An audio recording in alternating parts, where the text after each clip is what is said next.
Okay, which camera?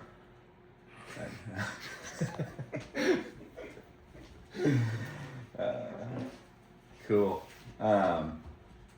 So I should probably explain the assignment. So this is for Anthropology of Tourism, and which is a relatively recent field of anthropology. It's like really the 70s, 60s, 70s. There was some tourism studies, but before that it was kind of not really looked at as a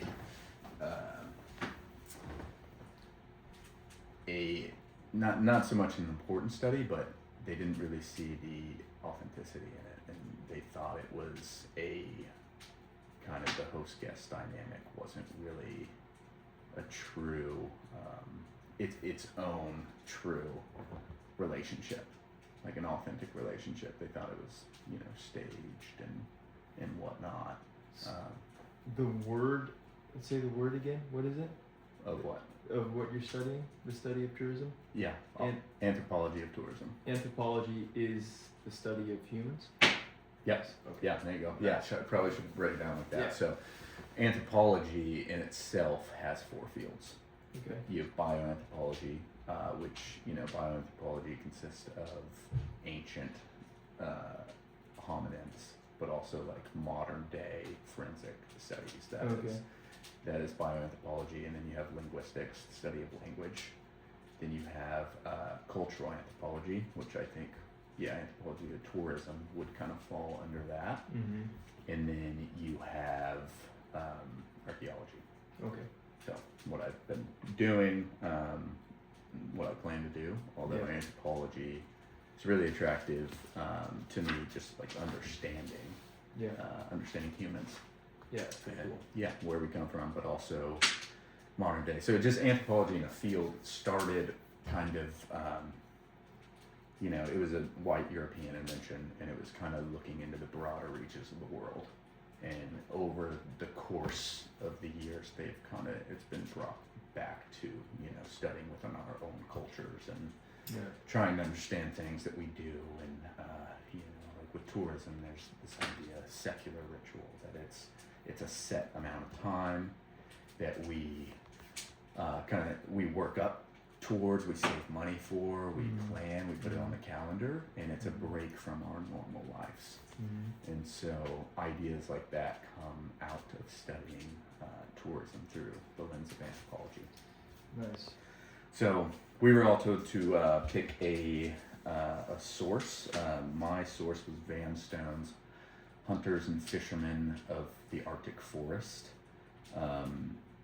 Van Stone did a lot of ethnography work in Alaska and BC, kind of studying coastal tribes, migration, settlement patterns, and hunters and fishermen go into like the Arctic communities of like subsistence hunting and that kind of thing. So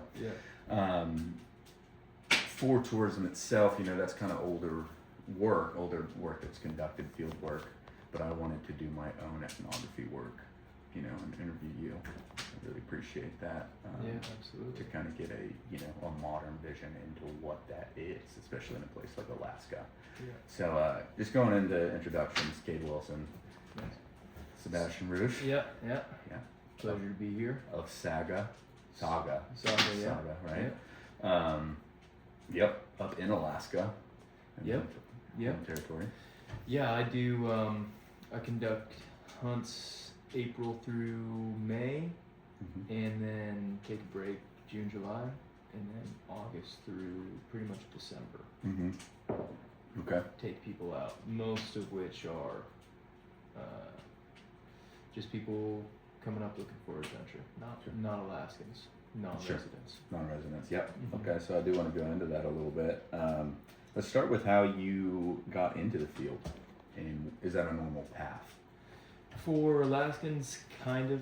Mm-hmm. Yeah, I grew up, my mom ran a bunch of youth courses, like youth hunting, rifle, like I grew up shooting competitive rifle and archery and shotgun, and we grew up with horses, and like so all that kind of funnels towards adventure. Mm-hmm. And yeah, it's seasonal work, which is typical for Alaskans, and I grew up with subsistence hunting. You had, like, you always, summer and fall is just preparation for winter. Mm-hmm. So like, caught your fish, Mm-hmm. caught your fish in the summer, hunted in the fall, Mm-hmm. and then those sources of protein would get you through the winter pretty much without having to buy much. Yep. So it's a practice that everyday Alaskans still do. Yeah, For sure. yeah, and not only in rural communities, but in South Central, or which is where we are, which is the most built up part of Alaska. Mm-hmm. Right. People still go hunting just to pack their freezers. Totally. with And game meat. you brought moose over. Yeah. Which we really appreciate Yeah. this, but as an example, it is really part of the diet. Yeah. Which is, I think, it's so cool, the connection to the natural world and the land you live on. Yeah. Very cool. Why did you choose to start your own outfitter? Really, it came as necessity. Okay. It's much more fun to be I refer to it as a hired gun, but just Sure. guiding for other outfits, Sure. especially really great outfits that have permits that make it so the land can't get overhunted. Mm-hmm. And if you work for one of those outfitters, I've been fortunate to work for a couple of them. The hunting's great. There's no other outfitters in the region. Sure. And most of the places are so remote that no residents are really going there. Mm-hmm. So it's fun because I don't have to worry about anything but hunting. Yeah. But I now have a family, and to support them Mm-hmm.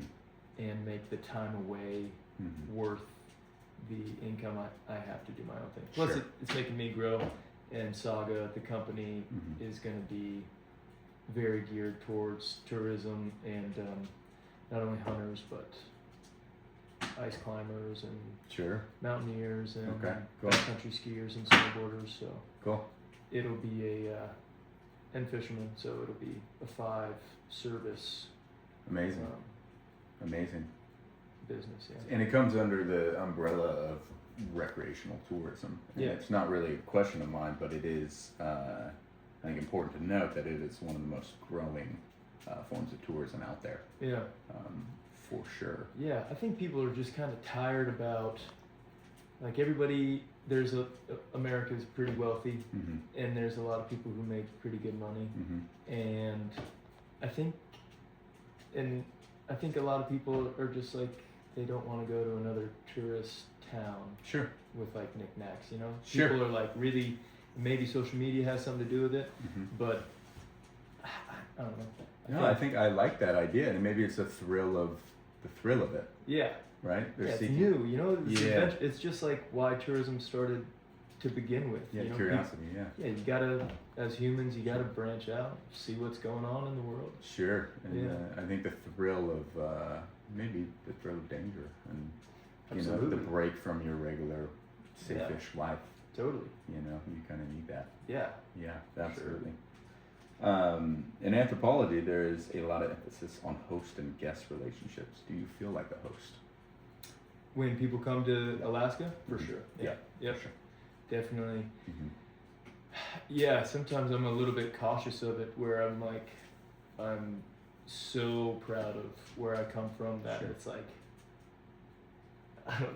maybe like I just want to show too much too quickly. Mm. Like, yeah, come check it out. Come check it out. Come check it That's out. interesting. Yeah. It goes right in my next question. So, another theme in anthropology is the quest for authenticity. Mm. Do you feel like that you do get caught up in like trying to show them what like authentic Alaska is? Yeah. Yeah. Right. Definitely. And as a tourist, they seek that out.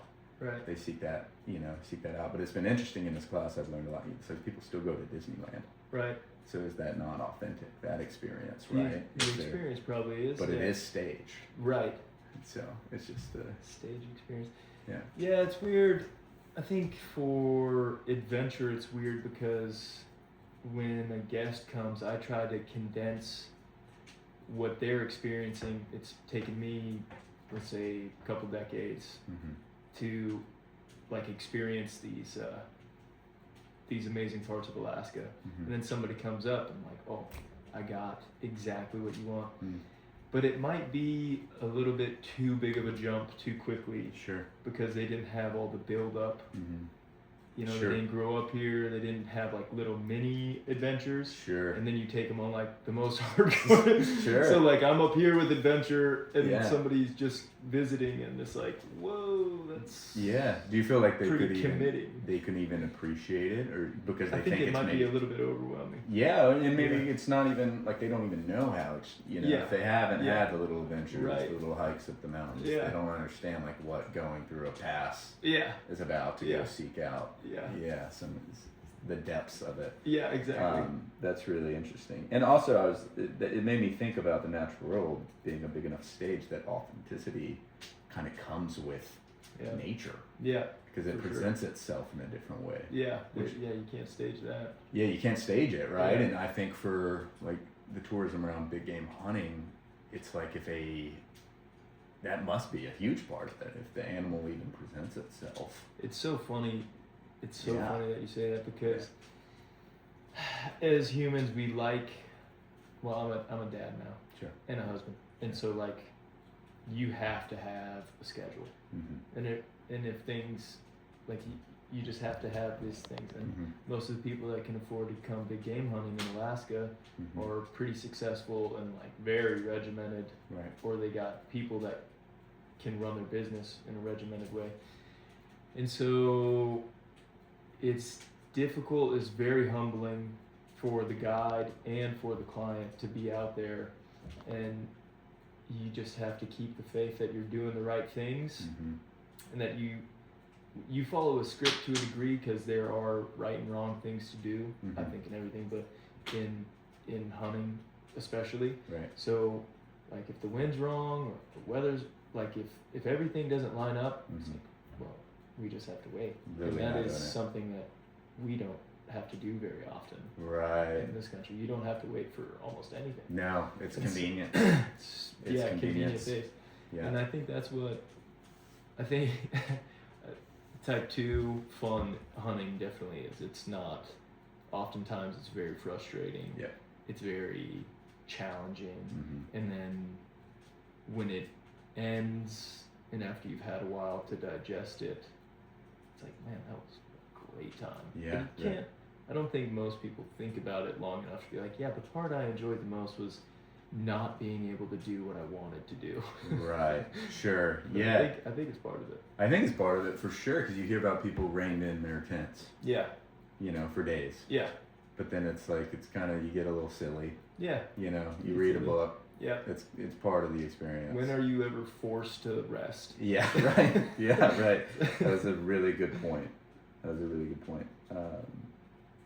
Very cool. These questions can kind of go together. What is the hardest part of becoming a guide? And I've heard you to refer to like studying for tests. Yeah.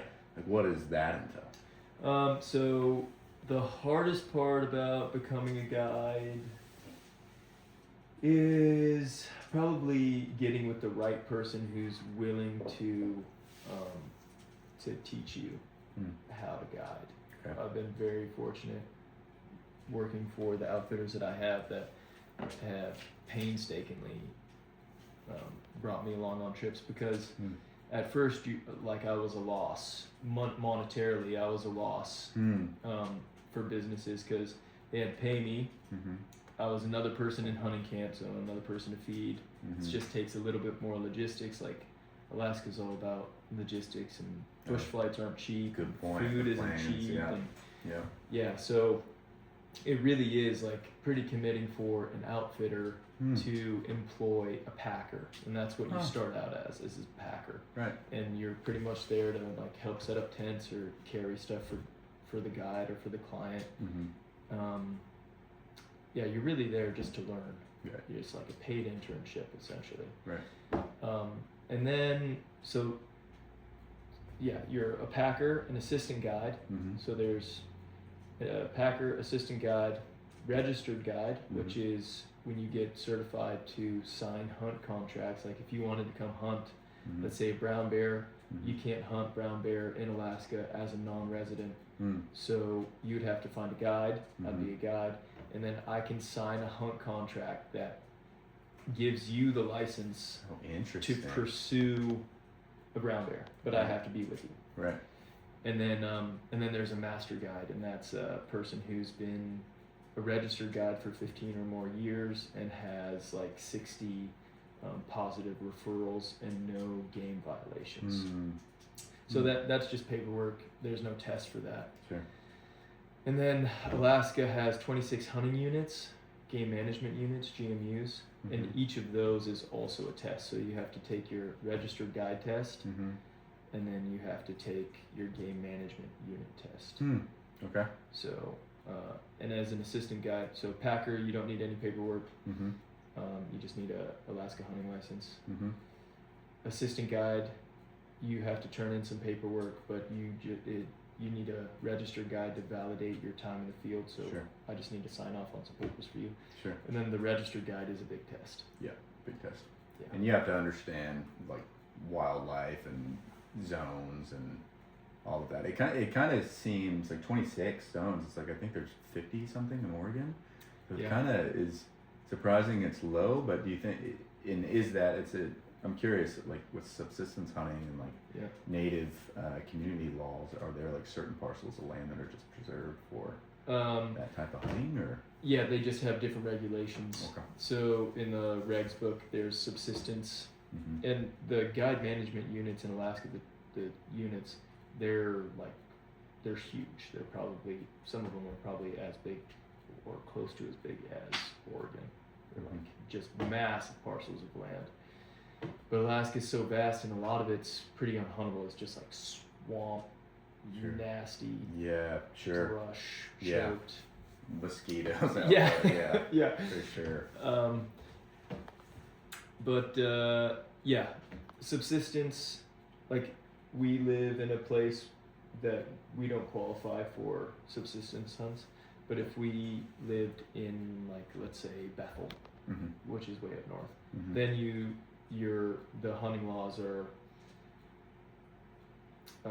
they're not trophy regulated, which kind of we are. Sure. I mean, there's legal animals. Like, let's say most units in Alaska, 50-inch bull is a requirement.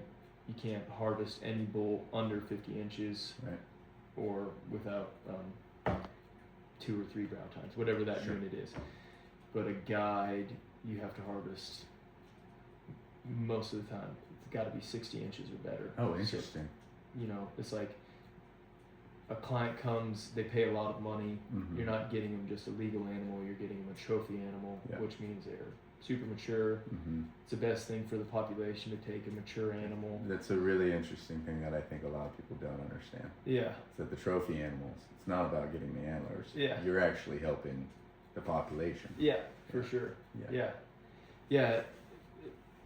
There's extensive studies, and in every study, you take the mature male, and the population will increase. Yeah, for sure. Which is crazy that it works that way, but they're just not reproducing or whatever it is, Yeah. and the young males are. Yeah, and, exactly. And then if the older mature ones are taking the younger ones out, then you're not going to have a viable population. Yeah. So that it makes sense. But yeah, I think people get stuck on the trophy aspect of it. Well, I mean, to be fair, there's a lot of. Oh. Let's go check if it's still going. Still going. You can edit that out. Easy edit. Nice 20 in. Still looks good. Gently walk. See you there. Yeah. Yeah, to be fair, there are a lot of trophy hunters that don't make it look good, and they're not doing it for the reason that it's better for the population. But I don't think media has done a very good job about portraying hunters. But for a long time, they were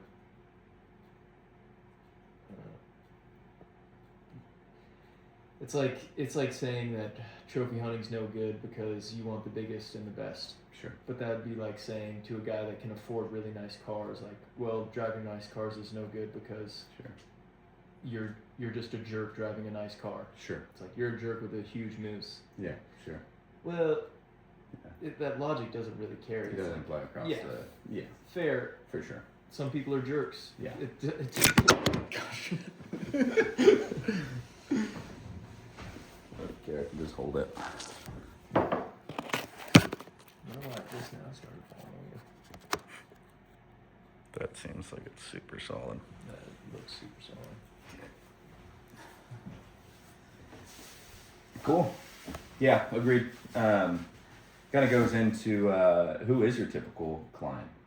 I don't know. I guess, yeah, have they expressed their opinion about the growth of tourism in the field, or is it something you've kind of noticed? When I first got into it, which was 10 years ago, the client was typically like pretty wealthy entrepreneur. Mm-hmm. Yeah, like it's really incredible. I guide pretty much people that have lived the American dream. Okay. It's Yeah. incredible. Yeah. It's like people that most of the time they grew up hunting. Mm-hmm. They grew up hunting. Like I haven't guided any royalty or anything like that. Sure. I know a lot of people in Europe that have, but in Interesting. Alaska, most of the people, like Alaska is rough hunting. Right. It's very, very strenuous. Right. And most of the people that I guide grew up hunting out of necessity Mm-hmm. in the lower 48, hunting also to fill the freezer. Right. And then they got really focused and they're driven individuals. They created businesses Mm-hmm. and now like they're getting towards the tail end. They're probably late 40s to early 60s, I would say, the majority of clients, like Right. in that window, Mm-hmm. in that 20-year window. And they're just happy that they get to go hunting again. Like most of them have raised families, created businesses, Interesting. and Yeah. now they're able to go hunting again. Right. They're able to enjoy themselves a little bit, Very cool. pursuing big game. Yeah, sure. It seems like also, right? It's like maybe media has not portrayed like those are the people that are coming up, but they seem grateful to be Yeah. able to be here and Yeah. have that opportunity, and yeah, maybe they grew up like me hunting ranches in Texas, and like this is a dream of Yeah. of a hunt. Yeah. Completely different landscape, Yeah. wildlife, Yeah. all the above. Do you think recreational tourism, such as big game hunting, could be monopolized? I would have to really know what the definition of monopoly is. Sure. A brand that, if you go back to your explaining like the outfitters, if Yeah.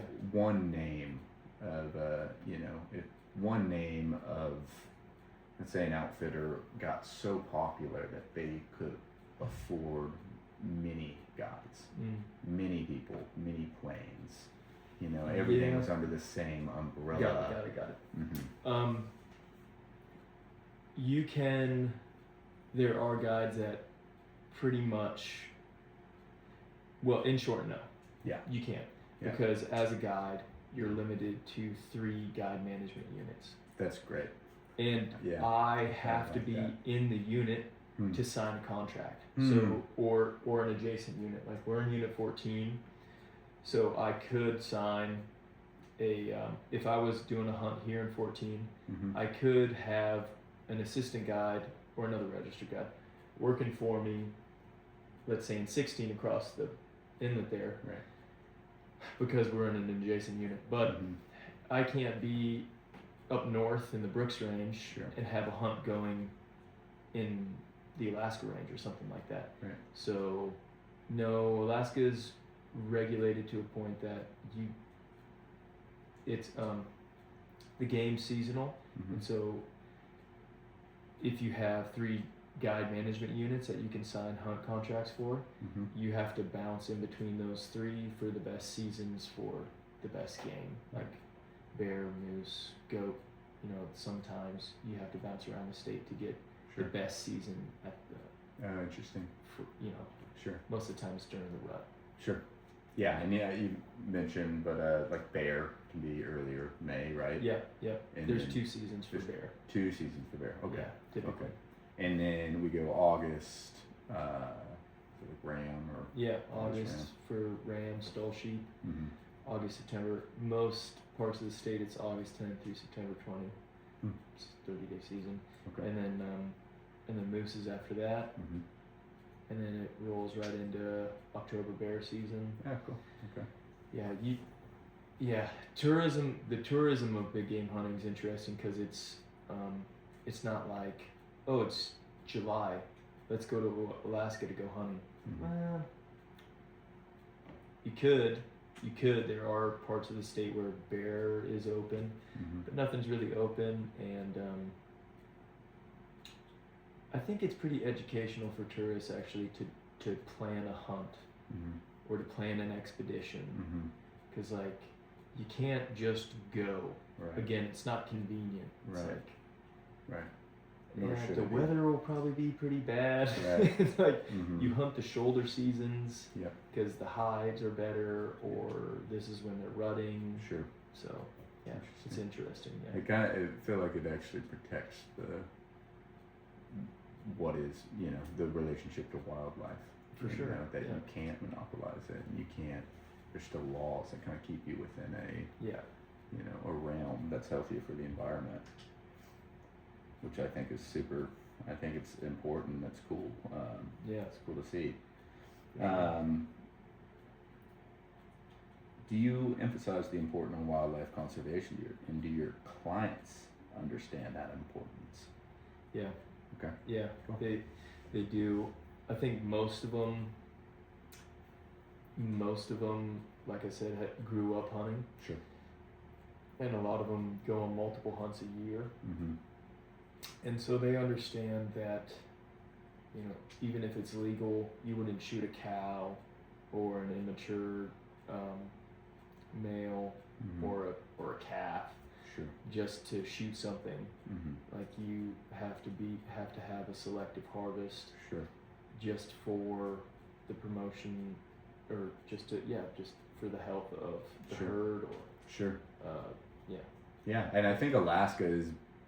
When I've even gotten a fishing license here, Yeah. I'll get a yearly report sent Yeah. to me in the mail. Yeah. Even though I'm out of state, Yeah. that's saying like what was taken out of the river fishing wise, Yeah. and what was caught, and like the actual data and Yeah. statistics of it, which I think is really cool, Yeah.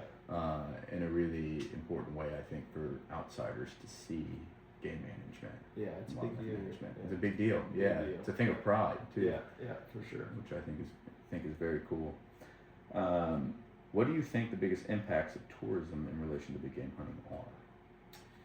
Biggest impacts, there's some biggest impacts. Our economy is hugely dependent on tourism. Alaska's economy is, I think it's probably oil, Mm-hmm. then mining, Mm-hmm. then fish, Mm-hmm. then probably tourism, Right. and then you could fact check me because I know Sure. we're in a class, but it's something like that. Sure. And then I makes think sense, logging's maybe fifth or something like yeah. that. Sure.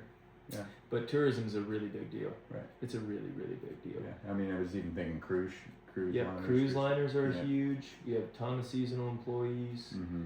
The restaurants are super dependent on it, and Mhm. like, it's not like the lower 48 where a town is tourist based or whatever, or maybe Mhm. like a coastline. Sure. Like all of Alaska. Right. it's, Yeah. it's like, oh, That's really interesting. yeah, it's August. You're gonna see camo like Mhm. in every diner Right. from the Panhandle to the North Pole. That's very true. Yeah, that's Yeah. very true. And in the airport, you can Yeah. tell. yeah, You can tell. gun cases everywhere. Gun cases, or coolers. fishing rods. Yeah, or meat Yeah. packs. Yeah, Yeah, people exactly. are actually taking meat home and fish Mhm. home and stuff. Absolutely, yeah. Which is really cool. Last two or more. I guess for you, do you have a dream hunt? Yeah. probably two right now. For Alaska, Yeah. I would love to harvest my own ram, Mm-hmm. my own doll sheep. Okay. That would be pretty great. Mm-hmm. And 10-foot brown bear. 10-foot brown bear. Cool. Yeah. Is that a coastal or is that a? Yeah, coastal bear. Very cool. They get brown bears are interesting because they the difference between a 9-foot brown bear, and that's when you skin a bear out, so it's just the hide laying down, and you measure them nose to tail and then claw tip to claw tip. Then you add that up and divide by 2, and that's your square footage. Right. So a 9-foot bear is quite big, Mm-hmm. but then they weigh like about 800 pounds. Oh wow. But they grow 1 foot, and they weigh like 1,200 to 1,500 pounds. It's just like when you see one of these bears, Yeah. they're probably 12 to 20, like old bears. Wow. And they're just, it's like time and space moves different when they're Sure. walking. It's great. It's Sure. really a sight to behold Yeah. I in bet. nature. I bet. Yeah. I bet. Yeah. Very cool. One more to kind of tie back into my source work, if you don't mind. Do you engage with or work alongside Native communities who conduct subsistence strategies? And is it complicated? We kind of talked about maneuvering these laws before. But yeah, I'm also curious because I know you trapped a little bit too, and it's like hunting, fishing, and trapping is all very important when it comes to subsistence laws. Yeah. And so yeah, I'm just kind of curious if you maneuver. I know you maneuver around laws, but do you see, or at least abide by them, and you have to understand them and work alongside them, but do you also work with or see Native communities out there, and kind of what is that relationship like? No, not so much for me. If I lived more north, I probably would. That makes But sense. they're, I live in the metropolis Sure. area. Yeah. So, the Native communities are more rural. Mm-hmm. Like if you get over the pass there. Mm-hmm. So in short, no, there Sure. are Native corporations that own like large tracts of land Sure. that some registered guides conduct hunts in. Mm-hmm. But for me, no. Okay. Yeah. Cool. Yeah. Awesome. Do you have a vision for what you want SAGA to be and represent? And is it hard to hold on to those values when you're processing or going through the processes of growth?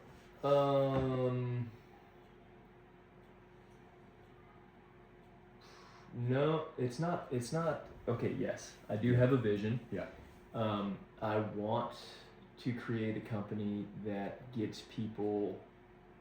I want to create a company that allows people to come to a place and to push themselves and their limits. Very cool. Yeah. And I want it to be done.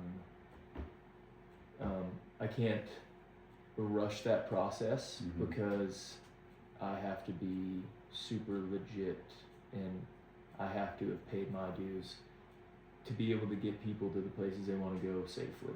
Sure. So I can't compromise any of my values. Mm-hmm. Let's say for a quick paycheck, because I mean people's lives are at stake. Like Sure. without Yeah. that's not in any way like I'm not making it more dramatic than it is. It's like Right. people really do die, Yeah. especially out here, and so Yeah. I just want a place where people can come push themselves and be the Yeah. person they want to be and do what they want to do. Yeah. Absolutely. Yeah. Test their own limits and find the reward in the Mhm. natural world Yeah. that I think they're seeking for sure. Yeah. Awesome. Well, that's it. Thank you Alright. so much. Yeah, great, man. I appreciate it. Yeah, thanks for your time. Gosh, thank you for your time. Yeah, it was fun. Cut. Awesome. Perfect.